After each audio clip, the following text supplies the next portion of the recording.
चलिए, मेरी शुरुआत भी जो है कल का खिलाड़ी आज से ही हो रही है और हमने आपको दो स्टॉक जो बताए थे उन्हीं को आपको बता रहा हूँ फिर से। एस्टेक लाइफ साइंसेज हमने आपसे कहा था कि इसको खरीद के रखिए, गोदरेज ग्रुप की कंपनी है और बेहतरीन रिटर्न्स ने आपको शुक्रवार को दी और आज भी चलता हुआ दिखेगा।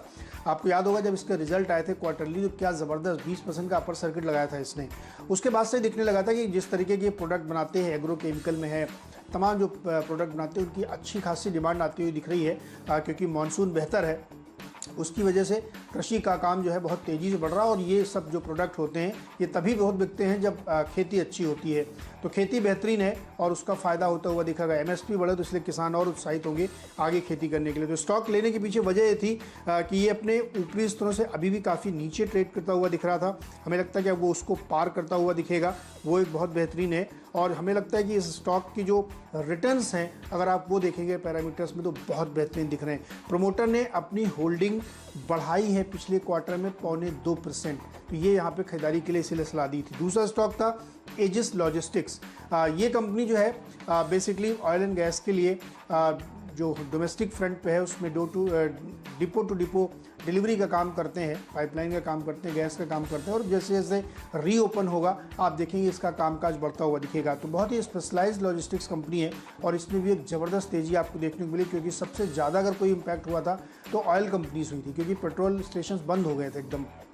अब वो फिर से शुरू हो रहे हैं तो लॉजिस्टिक्स का काम भी शुरू होगा। तो इसलिए एजिस लॉजिस्टिक्स को हमने रखा था कि इसमें खरीदारी करके चलिए। आप खबरें पढ़ रहे होंगे इस समय कि जो ट्रांसपोर्ट डिपार्टमेंट है स्टेट्स के, वहाँ पे बसेस चलाई जा रही हैं, पब्लिक ट्रांसपोर्ट किया जा रहा है, तो उसकी वजह से डिमांड बढ़ती हुई आपको दिखेगी। तो ये दोनों स्टॉक कल के खिलाड़ी इसीलिए शामिल किए थे कि इनको रीओपनिंग का फ़ायदा होता हुआ दिखेगा। तो ये दो स्टॉक खरीदारी के लिए कल का खिलाड़ी आज वाले, एस्टेक लाइफ साइंसेज और एजिस लॉजिस्टिक्स। एसएच केलकर ये होगा अगला शेयर, पहले भी टीम में रह चुका है। कल का खिलाड़ी आज का पहले भी हमने इसे दर्जा दिया था, बढ़िया प्रदर्शन इसने दिखाया भी था और उसके बाद एक अच्छा शानदार करेक्शन स्टॉक में देखने को मिला, क्योंकि कुछ फंड्स ने यहाँ पर हिस्सेदारी बेची। और अब आप देखिए जिस तरह से प्रमोटर्स खुद इस कंपनी में हिस्सेदारी खरीद रहे हैं, और पिछले हफ्ते ही अगर आप देखें तो 1.1% हिस्सेदारी जो है वो प्रमोटर्स ने खरीदी है 15.5 लाख शेयर के आसपास। अगर आप देखें तो प्रमोटर्स क्रीपिंग एक्विजिशन के जरिए करीब करीब 5% हिस्सेदारी खरीद सकते हैं। और जिस तरह से फंड्स की अब बड़े फंड्स की सेलिंग ओवर होती हुई नजर आ रही है और प्रमोटर्स जो कैश रिच हैं वो खरीद रहे हैं, मुझे लगता है ये वो स्टॉक है जो फिर बढ़िया प्रदर्शन दिखाएगा। तो एसएच केलकर के ऊपर भी रखिएगा नजर। देखिए यहाँ पर कोटक महिंद्रा फंड ने और फिडेलिटी फंड ने जो फिडेलिटी फंड ने बेचा वो कोटक महिंद्रा फंड ने वहाँ पर खरीदा है। तो बड़े फंड्स भी यहाँ पर, नए फंड्स यहाँ पर एंटर करते हुए आपको नजर आ रहे हैं। और ये कंपनी जो है ये दरअसल ऐसे हाइजीन प्रोडक्ट्स भी बनाती है और कुछ केमिकल्स बनाती है, फ्रेगनेंस के केमिकल्स बनाती है, जो हाइजीन प्रोडक्ट बनाने वाली कंपनियां जो है इनसे खरीदती हैं। उसकी डिमांड भी बढ़िया नजर आ रही है और प्लांट 70% कैपेसिटी पर चल रहा है। तो मुझे लगता है ये स्टॉक पिछले हफ्ते भी देखिए मेरी टीम में करीब 2-3 बार रह चुका है और ये आउट परफॉर्मेंस इस हफ्ते भी दिखाएगा। तो एसएच केलकर ये होगा मेरा अगला शेयर और इसके ऊपर आपकी नजर होनी चाहिए। ये भी 20% वाला कैंडिडेट है, नजर रखिएगा। गोवा कार्बन के ऊपर ये 10% का अपर सर्किट यहाँ पर फिर से लग सकता है। और देखिए जो थीम मैं प्ले कर रहा हूँ वो ये है कि कुछ स्टॉक्स ने 10% के सर्किट लगा दिए थे पिछले सत्र में, और हमने देखा था बड़े दिनों के बाद देखिए सर्किट फिल्टर रिवाइज हुए थे, 5 से 10% हुए, 5 से 20% हुए। तो मुझे लगता है कि ये तेजी जो है कई दिनों तक जारी रह सकती है। गोवा कार्बन में भी आज एक और 10% का सर्किट यहाँ पर आपको लगता हुआ नजर आएगा।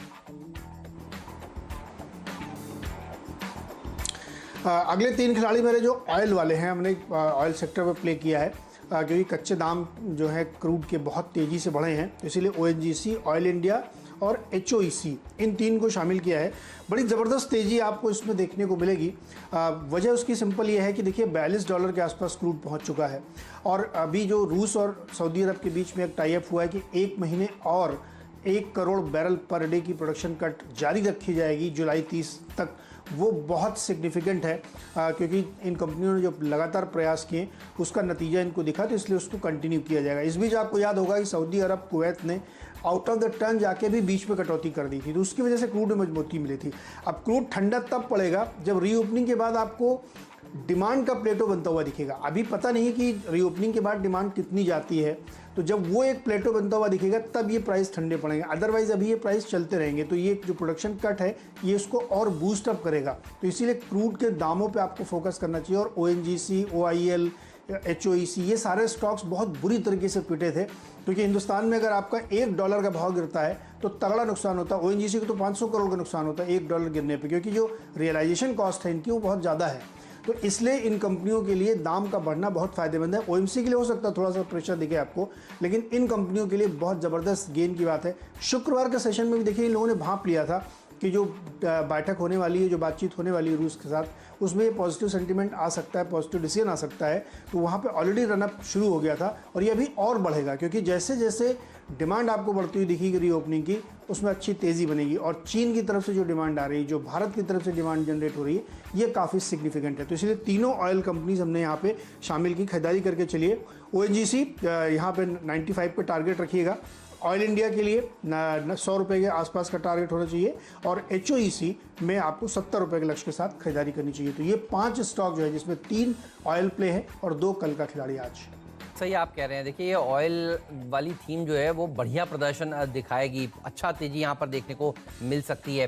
अच्छा, अब ITDC एक और ऐसा स्टॉक है जिसको मैंने अपनी टीम में शामिल किया है, इसके ऊपर भी आपकी नज़र होनी चाहिए। ये भी आउट परफॉर्मेंस दिखा सकता है, सरकारी कंपनी है। तो देखिए एक दिन तेजी नहीं होगी, कई दिनों तक तेजी होती हुई आपको नजर आएगी, जहाँ पर सर्किट फिल्टर रिवाइज हुए हैं। अच्छा, रीओपनिंग का थीम भी ये है। होटल्स देखिए अब खुलने शुरू हो रहे हैं आज से, और मुझे लगता है कि धीरे धीरे करके देखिए वापस मामला पटरी पर आता हुआ नजर आएगा।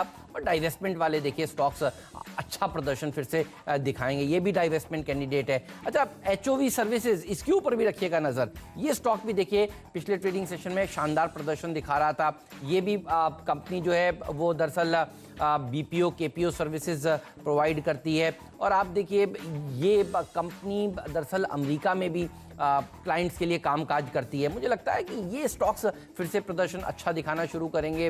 अभी भी लॉकडाउन के दौरान भी देखिए BPOs को ऑपरेशंस करने की मंजूरी मिली थी, और मुझे ये भी समझ में आ रहा है कि IT कंपनियों में एक बड़ी तेजी अभी होती हुई नजर आएगी, खासतौर पर मिड कैप IT कंपनियों में। तो एक और 10% वाला कैंडिडेट HOV सर्विसेज आज के दिन लगा सकता है, इसके ऊपर भी आपकी नज़र होनी चाहिए।